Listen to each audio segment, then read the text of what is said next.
I've submitted over 5,000 Upwork proposals and generated over $100,000 from Upwork. And over the years, I've tested dozens and dozens of different frameworks and landed on a winning formula. And this formula has proven itself to work in dozens of different industries, as dozens of members of my premium Upwork community have used it to sign clients. Like Austin, who used this proposal formula to sign his first 2 clients for his SEO services. Like Marco, an agency owner in California who used these proposal strategies to generate over $10,000 from Upwork. And like Andy, who used this strategy to sign his first client on Upwork. And overall, this exact formula has helped me consistently make $15,000 each month from Upwork. And in today's video, I'm gonna reveal absolutely everything to you. First, I'm going to show you what your proposals look like from the client's point of view. Then I'm going to reveal the exact proposal framework that helps me consistently make $15,000 per month from Upwork. After that, I'm going to write out an example of a proposal using that exact formula, and I'm going to do it live with you guys on this call. And finally, we're going to cover boosting strategies so you can get more views on your proposals and ultimately make the most out of this formula. So before we dive into the proposal framework, you need to know what your proposals actually look like from the client's point of view. And this is an absolutely massive breakthrough for me, because once you can understand what your proposals are actually looking like from the client's point of view, you can optimize them accordingly. So when you submit a proposal on Upwork, your proposal, along with all of the other proposals that got submitted to that job, just get stacked one on top of the other. And when you submit these proposals, the client doesn't get to immediately view the entire thing. Essentially, they get a small preview, which includes the first 225 characters of your proposal, along with your profile picture, your title, your skill tags, and a few statistics. And these are the things that we're gonna focus on optimizing, because if we can optimize them, then the client's gonna click on this preview and then they'll read the entirety of your proposal.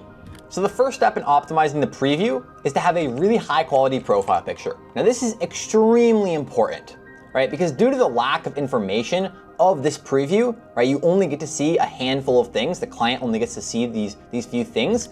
The profile picture is actually a pretty big part of this. And if you have a really low quality profile picture where like your face isn't centered, you're not smiling, you're maybe wearing like a weird t-shirt, your hair isn't brushed, it's hard to see your face is small, any of those things, people are not gonna wanna click on this preview of your proposal, and they're not going to want to read your entire proposal just because it looks unprofessional. It's just a bad look, right? Whereas if you have a really, really high quality, professionally looking profile picture, you have a clean background or a plain background at least. You have, you're smiling, you have your hair brushed, you have a professional looking, collared shirt on, or even just a plain t-shirt on, and the quality of the picture is, high, and it's clear to see your face is large and centered, then that's just gonna increase your chances of getting more views by quite a bit. Now, if you don't already have a profile picture that meets the previous criteria, and maybe you don't have a place where you can take a profile picture that has a nice background, you can take a picture and then you can send it to websites like headshots.com and they'll clean up the background for you. So that's exactly what I did. I don't have an affiliation with that company. I'm sure there are plenty of other websites that do that. But that's the one I used and it worked pretty well. And having a fully optimized profile picture is one of the core reasons that Jacob, a member of my premium Upwork community, was able to make $8,000 in 6 weeks on Upwork. Step number 2 in optimizing this preview is going to be to optimize the first 225 characters of your proposal. Now this is also absolutely crucial, because as we already went over, when you submit a proposal on Upwork, the client doesn't get to see the entire thing. They just get this little preview that includes the first 225 characters of that proposal. And I guarantee you, if they read that little preview and they don't like it, they're not gonna click on it and read the rest of your proposal. And so it's crucial that we get this right. So to optimize the first 225 characters of our proposal, we need to include information that's really important to the clients and that piques their interests. And for the most part, this falls into 2 different categories. The first category is personalization. Right? The client needs to know that this isn't just some copy and paste proposal, and that you actually took the time to read their job description and you've included relevant information in this proposal. Now I have 2 strategies to personalize my proposals. Number 1 is I like to find the client's first name. And essentially how you do this is once you find a job on Upwork that you want to submit a proposal for, you're gonna click on it, and then on the right-hand side, you're gonna scroll all the way down until you see the client's recent history section. Now essentially, every time a project is completed on Upwork, the freelancer has the opportunity to give feedback to the client, and the client has the opportunity to give feedback to the freelancer. Now what we're looking in here is we're looking for feedback from the freelancer to the client, where they reference the client's first name. Now, oftentimes you're gonna be able to find it. And if you can, then obviously start your proposal with hey, and then the client's first name, or dear, and then the client's first name. Now, the second way I like to personalize my proposals is simply by writing 1 to 3 sentences that talking about how I am gonna help the job poster complete their project or meet whatever need they have. And ideally, you're gonna include social proof inside these sentences, which brings me to strategy number 2 to optimize the first 225 characters of your proposal, which is social proof. Now, social proof is essentially meant to build trust and impress clients, right? Because if we can impress the client in the first 225 characters, I guarantee you they're gonna click on it because it's gonna drive curiosity and they're gonna wanna read the rest of our proposal. Now, some examples of social proof could be your years of experience, right? If you have like 3+, 4+, 5+ years of experience, that is pretty impressive and it does build trust with clients. Another example could be any impressive statistics you've achieved, right? If you've spent, $50 million on ads over the last 5 years or 10 years, then that's really, really impressive. So you can mention it in the first 225 characters and it's gonna build trust. Some other examples could be like the number of projects you've completed. So if you've completed over 50 projects or over 100 projects, then that's also another impressive metric that's gonna build trust. And as a bonus, if you've worked with any really big companies, or if you have any really big clients, that's also a really good thing to mention inside the first 225 characters of your proposal. For example, I have a member of my premium Upwork community who signed a deal with Pizza Hut. And that's really impressive because obviously Pizza Hut has a pretty big budget and they have a lot of options. And so if Pizza Hut, a $33 billion company, is gonna trust this person with their job, then essentially that's gonna build a lot of trust with other potential clients. And so we mention it in the first 225 characters of his proposal template. Now, if you don't have really any social proof, maybe you're just starting out delivering your service, maybe you're just starting out freelancing or as an agency, that's totally fine. Essentially, you're gonna need to focus on personalization instead of having any social proof, right? So instead of like 1 to 3 sentences of personalization at the beginning of your proposal, I would encourage the entire first paragraph, like 3 to 5 sentences, to be all 100% personalized. And using this exact strategy of personalization and social proof, Justin, a member of my premium Upwork community, was able to sign a client after submitting just 10 proposals on Upwork. Now, outside of your profile picture in the first 225 characters of your proposal, clients are also gonna get to see your skill tags, your title, and some statistics in this little preview. And so step number 3 in optimizing the preview is to optimize these things. And obviously you can't change your stats manually. And by stats, I mean like your job success score, the amount of money you've earned on Upwork, how many projects you've completed, stuff like that. And obviously you can't change those manually.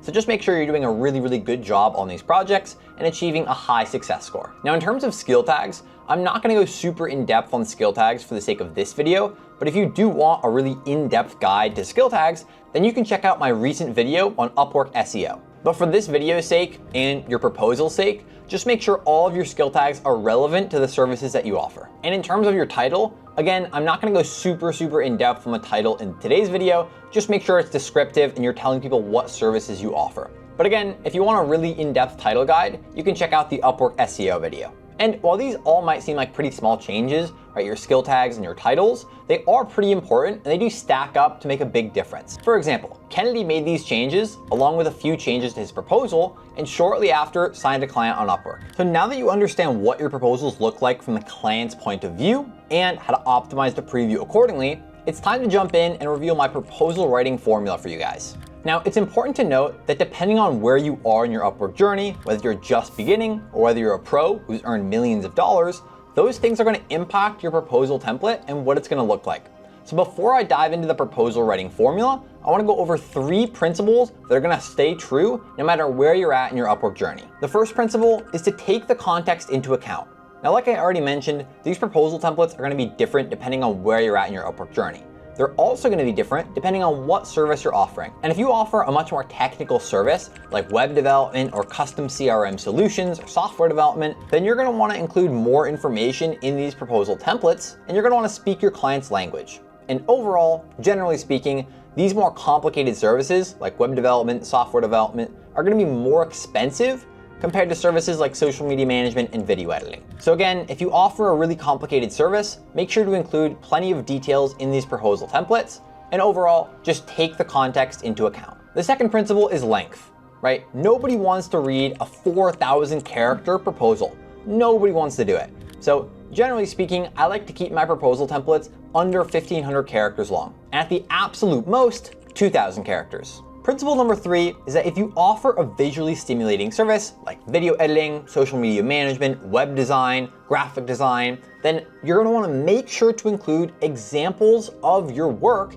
inside of your proposals. Now, the best way to do that, in my opinion, is simply to upload them to your Upwork portfolio and then link your Upwork portfolio inside of these proposal templates. And I like to include 3 examples of my work in each proposal template. And typically, if you do offer a really visually stimulating service, then your proposal can be shorter compared to those who offer a non-visually stimulating service like Google Ads, accounting, or bookkeeping. And Michael Loeck kept this in mind and included examples of his work inside his proposals since he's a video editor. And with my help, he was able to go from 0 to earning over $10,000 on Upwork in less than 90 days. So with that being said, now that you have those 3 principles, let's dive into the proposal formula. So for the first paragraph, as we already talked about, we're going to include lots of personalization and lots of social proof. Now, generally speaking, the first paragraph of my proposal templates are between 2 and 5 sentences. Now, it's important to note that in between each paragraph, you need to have 1 line of white space.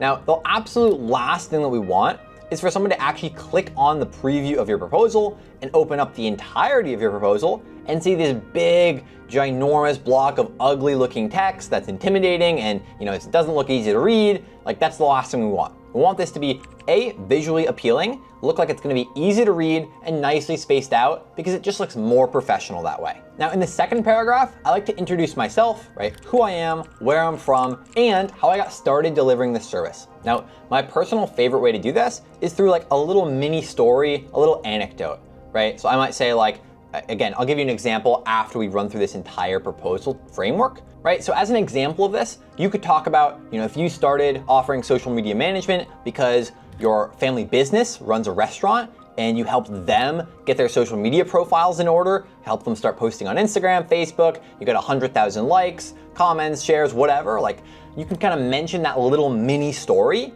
and put it into like 2 or 3 or maybe 4 sentences at the most and include that in the second paragraph. Now, the reasoning for this is pretty simple. Number 1, this is all information that the clients are going to care about because it's relevant information about your service. And number 2, it's an easy way for you to differentiate yourself and separate yourself from all the other competition.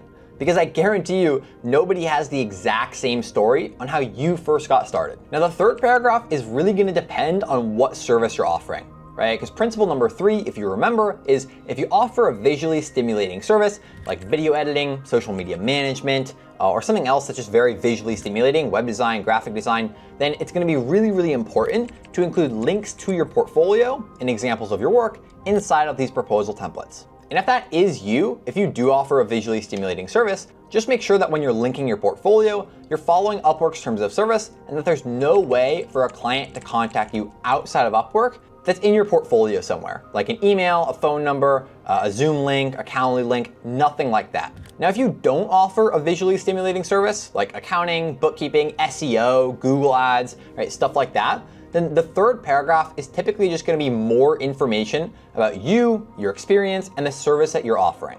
And after the third paragraph, I like to have a call to action. Now, it's important to note, I only include one very simple, very clear call to action in each of my proposals. Now, my favorite call to action simply says, I'd love to learn more about you and your project. Is there a time this week or next that you'd be free for a quick 15-minute call?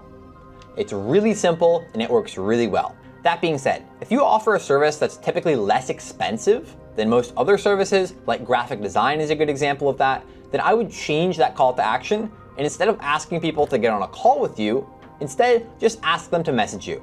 Because oftentimes what I've seen, and this is from members of my premium Upwork community and me as a client hiring graphic designers on Upwork, what I've found is that oftentimes if I'm hiring a graphic designer, I don't want to get on a call with them, right? Like, I'm pretty busy and I don't want to get on an hour or even half an hour call. I would rather just have them message me back and forth, take a look at their portfolio, spend 10-15 minutes really diving through their work, seeing if it's going to be a good fit. And I would then rather just hire them on the spot opposed to getting on a call and doing it that way.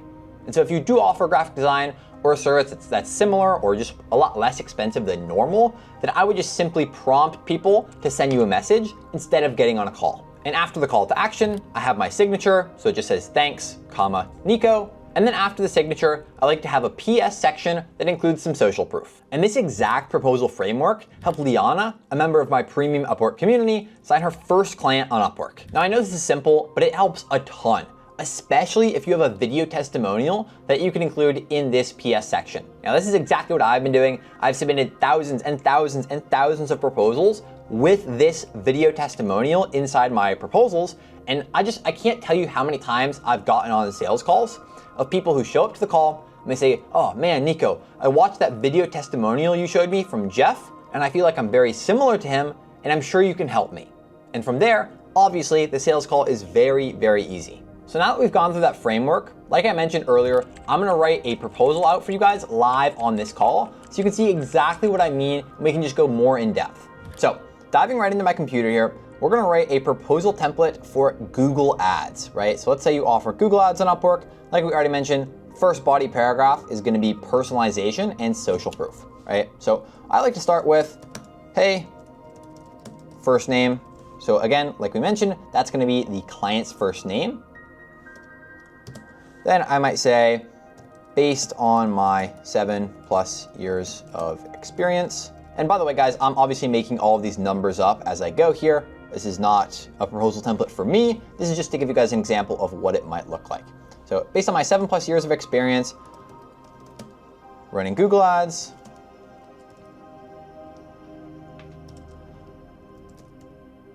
having managed, I don't know, $100 million, maybe we'll save that for later. We just say, based on my 7+ years of experience running Google Ads, I'm confident I can. And then I like to write insert need. So essentially that just means like the personalization aspect, right? We're gonna write, 1 to 3 sentences about what their job description, is saying for, right? Like what are they actually looking for us to do? So in most cases, this would be help them with Google Ads, fully manage their Google Ads campaigns, stuff like that. So I just like to put insert need. All right, now we can mention some more social proof. So like I was saying, in theory, we could say, I've spent over $100 million on paid ads over the last 7 years, most of which was on Google. And we could say, additionally, I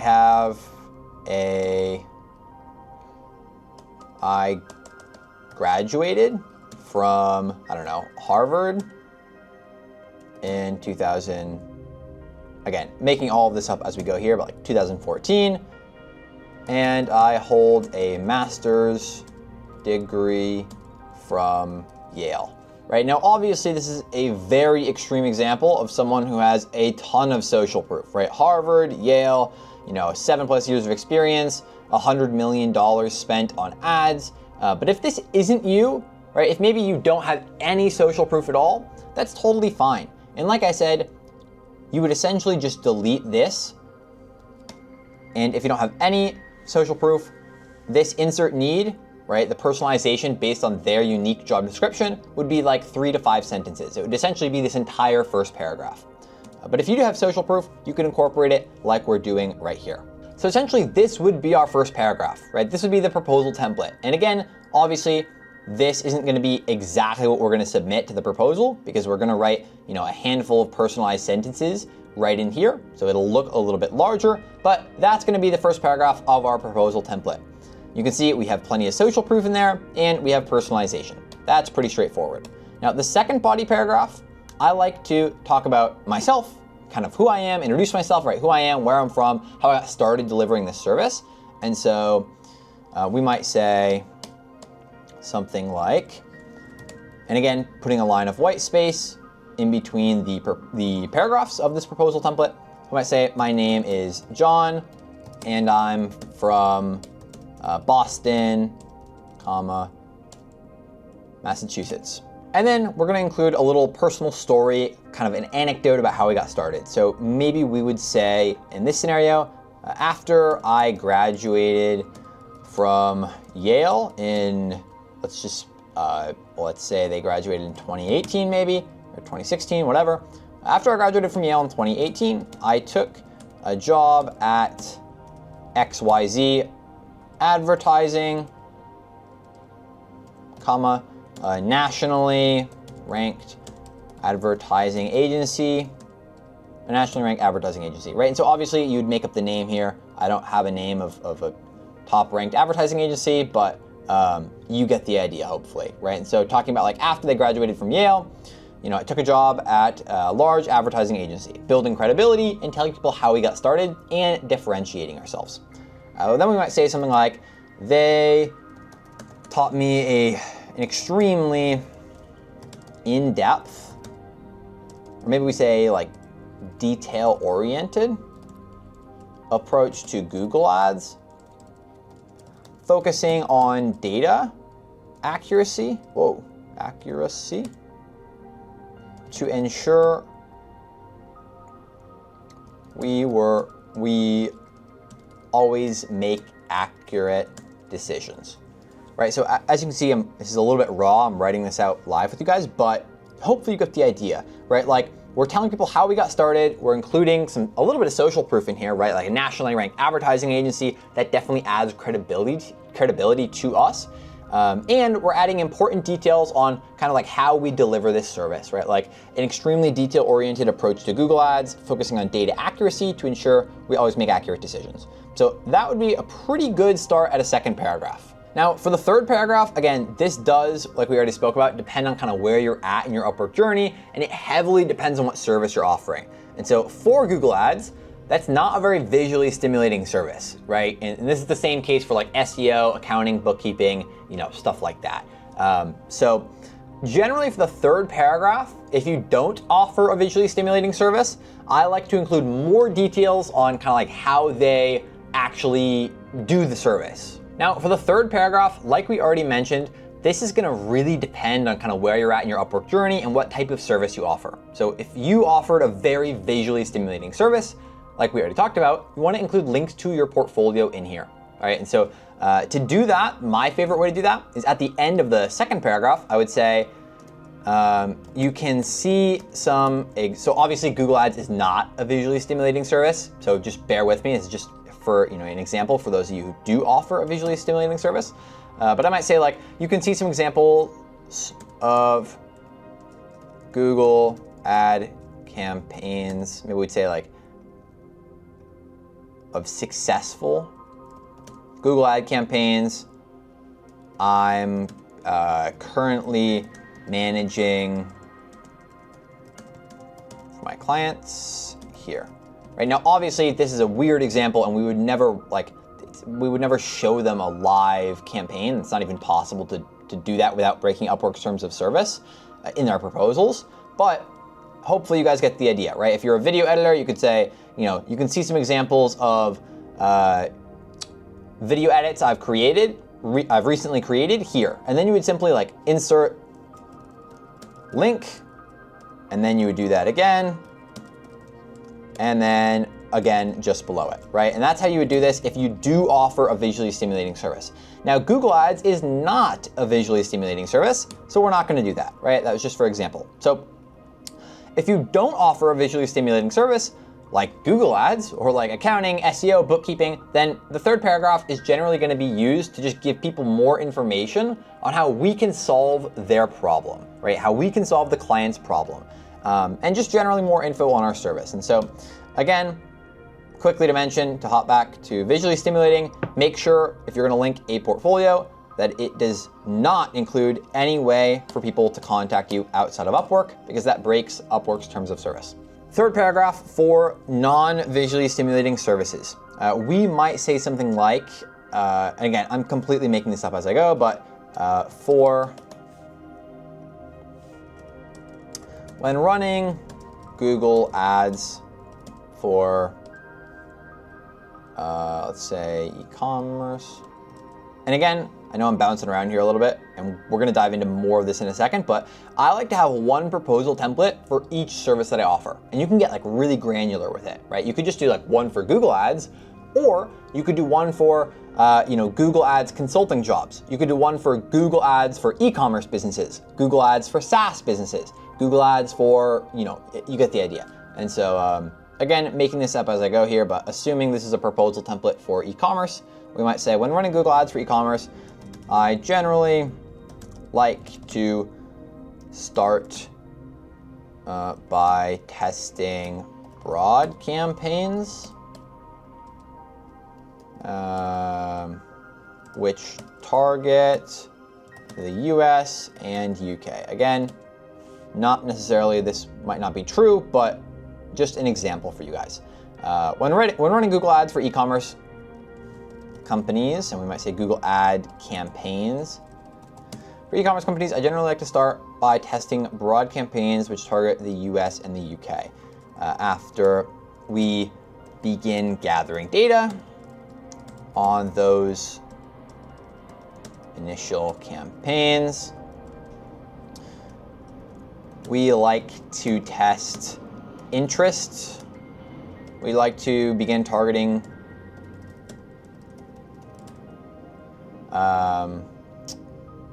via, whatever. We like to start running retargeting ads.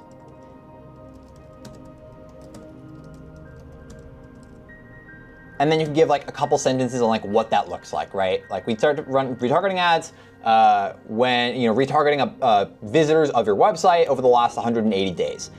Kind of give them a little more info as to what that looks like, why you would do it. But again, not necessarily all of this is true information. This is just an example. Then for the call to action here, like we already mentioned, I like to say, I'd love to learn more about you and your project. Is there a time this week or next that you're free for a quick 20-minute call, or a 15-minute call, or a 30-minute call, whatever length your discovery calls usually are. We put a question mark there. Thanks, comma. We said our name was John up here, so we'd say thanks, comma, John. And then PS section with some more social proof. So, ideally you'll have a video testimonial in here. If you don't, it's fine. So if you don't have a video testimonial, which I'm guessing most of you don't, you would just say, PS, you might enjoy reading this this testimonial from one of my happy clients. Now I'm gonna quickly grab a testimonial from my Upwork account and I'm just gonna throw it in here so you just can see what this looks like. All right, so there you go, right? That's how this would look. Now again, this is not necessarily accurate. I made up most of this info as I kind of went, but hopefully this just gives you an idea as to like what it's actually gonna look like when you have a proposal template, right? And what some of this information could be as you go. Now, I wanna quickly touch back on this third paragraph here. So I know it might be tough to like give people an exact idea of like what you would do for them without getting on a call with them. I get that. I know some Upwork job descriptions don't give you that much info. So another thing you can do for this third paragraph, and by the way, you don't necessarily need a third paragraph, right? If you just want to include kind of more info about yourself and make this a larger second paragraph, I think that's fine. I don't think there's anything wrong with that. But if you want to include a third paragraph, and if the job description doesn't give you enough information to kind of really tell people what you would do for them, or to give them a detailed kind of step-by-step plan, you can always say, I don't believe in one-size-fits-all solutions when it comes to your service, Google ads, Facebook ads, LinkedIn ads, whatever. And before making an in-depth plan, I would love to give you a free audit, or I would love to, meet with you and discuss your needs and your goals and develop a plan together to reach those, right? Obviously, I'm just kind of talking out loud here, but that's something that you could do to kind of make up for a lack of information if the job post is not very descriptive and it's kind of confusing, or maybe they just didn't give you a lot of info. And using this exact strategy, Carlo, an email copywriter, was able to go from zero to earning over $6,000 on Upwork. And now that you have a solid, proven proposal writing formula, I want to talk a little bit about the overall strategy. Now, what I teach members of my premium Upwork community is to develop one proposal template for each service that you offer. All right, and I give an example of this when we were going through, when I was actually writing out the live proposal, but I want to talk about this even more because it is super, super important, right? And so if I offer, video editing, let's say, I might have one proposal template for long form video editing. I might have one proposal template for short form video editing, right? I might have one proposal template for like motion graphics, if that's also something you do, right? So hopefully you get the idea, like you can really split it up granularly depending on, what service you're offering, right? Another example of this is if you're doing like web development, software development, you can split it up based on the tools and platforms that you commonly see jobs requesting.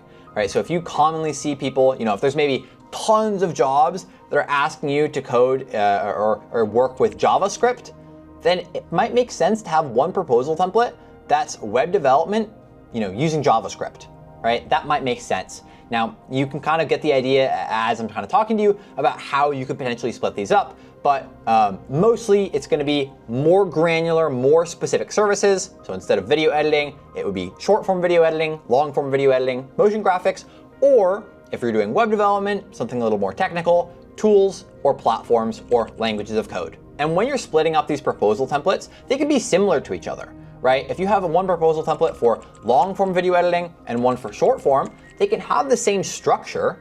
Just make sure that in the short form proposal template, you only talk specifically about short form and give examples of short form videos you've edited.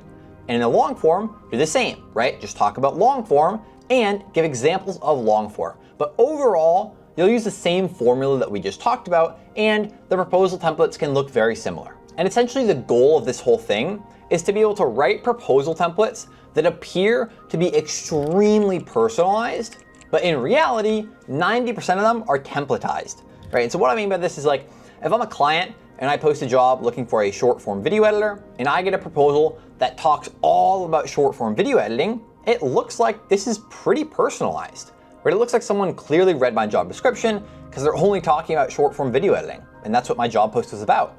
When in reality, we took the time as the freelancer to, write out an entire proposal template that's just about short form, and then we just have to personalize the first, 1 to 3 sentences like we've already talked about in these proposal writing formulas. And so that's kind of the overarching, that's the point of splitting up your proposal templates. And this is exactly what Guillerme did, a web developer who I helped go from zero to earning over $8,000 on Upwork in his first 2 months on Upwork. Now, there's one more thing that you can do to massively increase the chances that your proposals are going to get viewed and that you're going to get messages from them. And that is boosting, which is what we're going to cover in this last portion of the video. So like we spoke about at the beginning of this video, when you submit a proposal on Upwork, your proposal's preview and all the other previews to the other proposals that have been submitted to that job are just stacked one on top of the other on top of the other. And so essentially what boosting is boosting is spending more connects to show up in one of the top 4 spots on the client's screen. Now, as you can imagine, this is very important because if a job gets 100 proposals submitted to it, which some jobs do, right? It's not uncommon for a job to get, 60, 70, 80 proposals submitted to it, depending on the niche and how competitive it is. And if, you're in web development, web design, those niches are pretty competitive. Same with copywriting is also pretty competitive. And if that's you, then boosting is gonna play a large role in your success. Now, I understand not everybody has the capabilities to spend tons of connects boosting your proposals. So essentially what boosting is spending more connects to show up in one of the top 4 spots on the client's screen.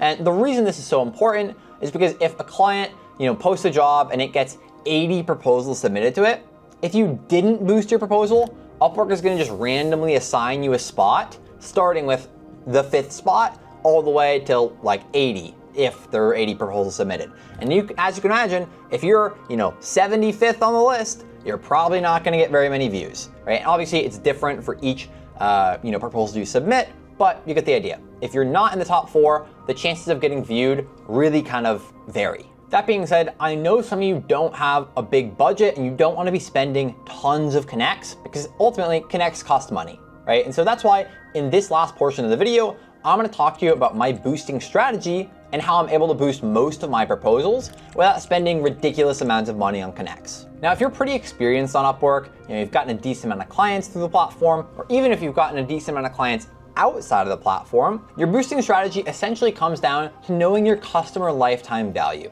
right? And so knowing how much each customer is worth over the lifetime that the partnership between you and that customer exists, right? And so if I know that my average client stays with me for 4 months and my average client pays me $1,000 per month, then that would mean my customer LTV is $4,000. Now, in this scenario, that gives me quite a bit of wiggle room, right? Obviously, you need to know your margins if you're an agency, but assuming you're a freelancer and your customer LTV is $4,000, that gives you a lot of money to be able to spend on connects boosting your proposal, right? And so you could spend more and just make sure you're boosting more often. Whereas if you calculate your customer LTV, maybe you're like a graphic designer and you calculate and you say, okay, my average client pays me $300 or $400 over the lifetime of their, are working together, then you need to be a little bit more cautious with how many connects you're spending boosting your proposals. Now, if you're just starting out or your customer LTV is less than $1,000, I recommend boosting as many proposals as you can while staying under 24 connects. And essentially the exact strategy falls into 4 core principles. Now, principle number 1 is that in order to show up in the very top spot on the job poster screen, you just need to spend more connects boosting your proposal than anybody else did. Principle number 2 is that the difference between showing up first on the leaderboard and third on the leaderboard, right, which directly correlates to the client screen, right? So first at the very top of the client screen versus the third proposal preview of the client screen, the difference between 1 and 3 is very small. It's not big, but the difference between being, third or fourth and being 50th is massive. So even if you can't get first place or even second place, you should still be trying to boost your proposal to show up third or fourth on that leaderboard, because it is going to make a massive difference versus, the alternative is if you don't boost, Upwork is just going to randomly assign that proposal a spot in the rankings, and you might end up as 40th. Now, principle number 3 to boosting is that you're going to maintain your spot on the leaderboard until there are 4 more people who have spent more connects boosting their proposals than you. And in that case, you're gonna get kicked off the leaderboard. And so that's why when I boost my proposals, I like to boost the proposal 2 more connects than the person I'm boosting above, right? So for example, if the previous first place bidder bid 20 connects, right, that was the total boost, I would boost 22 connects, right? So that way I have boosted 2 more connects than the previous first place bidder, the person I'm bidding above. And that way, the reason I do it is so it leaves room for somebody to boost their proposal and be above that guy and still underneath me. And the reason I do that is because it leaves a little bit of room. It leaves room for a few people to boost their proposals above the guy below me, but still be underneath me. And as a quick side note, if you do boost your proposals and the client doesn't view them, and then 4 other people boost their proposals more than you and you get knocked off the leaderboard, Upwork is going to return the boosted connects to you. Right? So if the job costed 10 connects to originally apply for and you boosted it 5 extra connects, and then the client didn't view it and 4 other people knocked you off the leaderboard, Upwork is going to give you those 5 connects back. So it's kind of nice. Principle number 4 when boosting is you need to understand the potential payout and the trustworthiness of the job poster, of the client, right? And so essentially what I mean by this is if you see a job and the job post is not very well written, maybe there's a ton of grammatical issues of it, maybe it's only like 3 sentences, it doesn't give very much information, and then you see the price of it is $50,000, that's not very trustworthy, right? It doesn't really make sense. And as an extra step here, you can also click on the job preview.